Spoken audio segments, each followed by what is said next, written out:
Welcome to the Afrocentric Woman, where our mission is to inspire Black women to heal core wounds and embrace a luxurious and abundant lifestyle. I would like to share in this video my viewpoints on culture, and I'm very biased, I'll tell you that, about any Black culture. So, when it comes to any Black culture anywhere around the world, I accept the good parts of the culture and I attribute the bad parts of the culture as bad habits. So when people say that unhealthy food is a part of African American culture, I beg to differ. Um, when I look at soul food pre the current state and time, a long time ago, like when my great grandmother used to make soul food, they didn't have, a lot of the unhealthy stuff that they have today as far as the food colorings and the highly acidic acids, as far as all of that. Like, they didn't have all of that. And I don't eat pork, but at the end of the day, pork fat and, you know, pork pieces or turkey legs or whatever it is they used to put in the collard greens and stuff like that, it really wasn't that bad. Like, my family's from the rural South and they had animals, and those animals were treated humanely, and all the vegetables and stuff were all organic, and the collard greens were organic, and the pigs and the chickens, they all ate food that you knew exactly what it was. So like my great grandmother's generation, they ate great. You know what I'm saying? And they ate soul food. So yeah, today the stuff that a lot of us eat is trash because of the way it's prepared and the quality of the food. But to say that soul food is culturally a bad thing, I don't agree with that.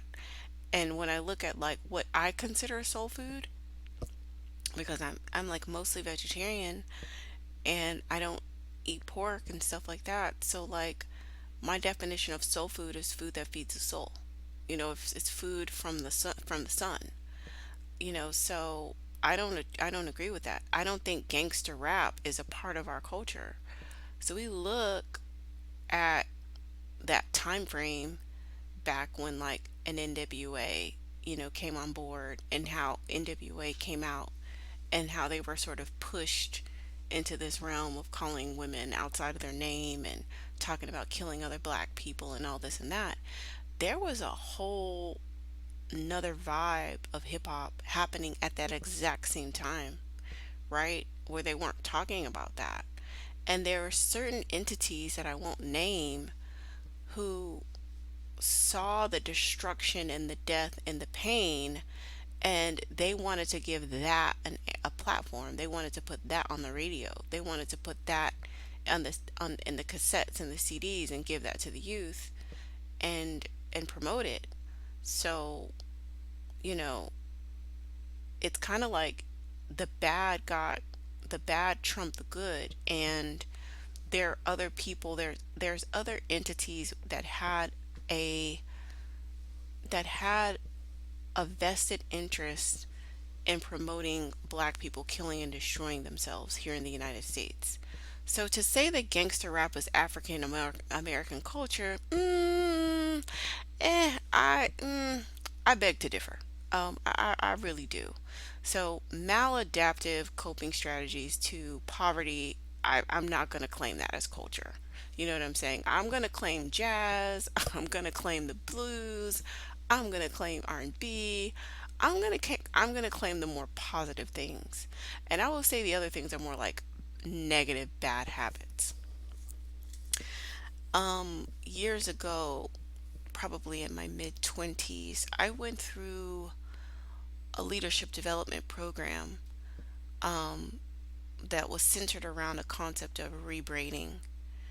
And in this concept, you take from the past what is working, what was serving, like what served your mothers, what served society, what served your community, what served your family, what served your lineage.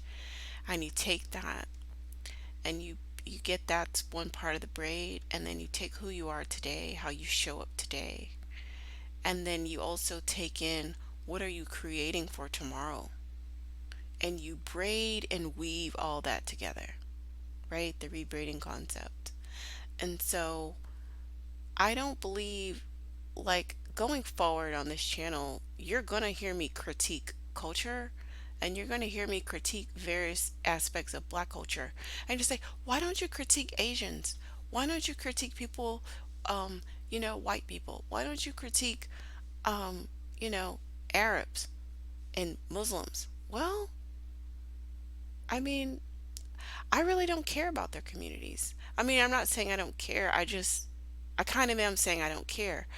Let me say what I'm saying. I care most about black people. That's what I'm saying. I care most about black people, various forms of black people across the world, in the United States and abroad, in the Caribbean, in Africa, in Europe. I care about black people wherever we are. So I have a vested interest in improving our condition globally. I want to see us rise. So I will be talking about very ugly, nasty things that we need to clean up. And I won't, you know, I'm not going to hold my tongue, and I'm not going to leave anybody out. Everybody can get it. Trust me, it's coming.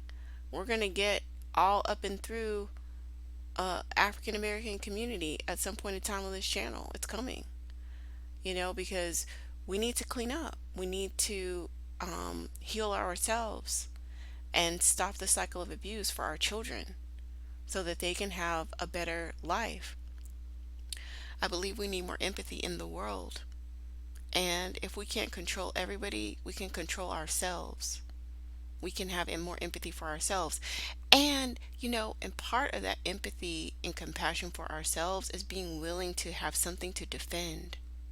Some of the most powerful kingdoms and nations in this world have been matriarchal and have had some of the most fierce warriors, because you have to have something to fight for.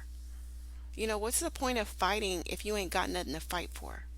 What's the point of defending and going toe to toe with an enemy if you ain't got nothing to protect? You see? What's the point of standing up for righteousness if you ain't got nothing right to protect?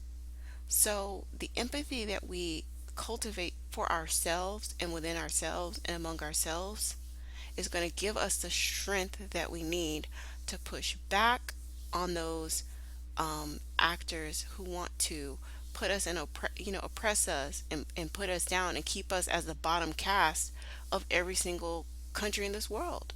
You know, and I'm especially speaking for those of us here in the United States. We have to have that empathy and compassion for ourselves and value ourselves in order for us to get out of this exploitative relationship that we have with these other entities.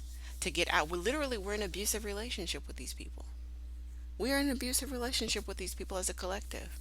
And guess what?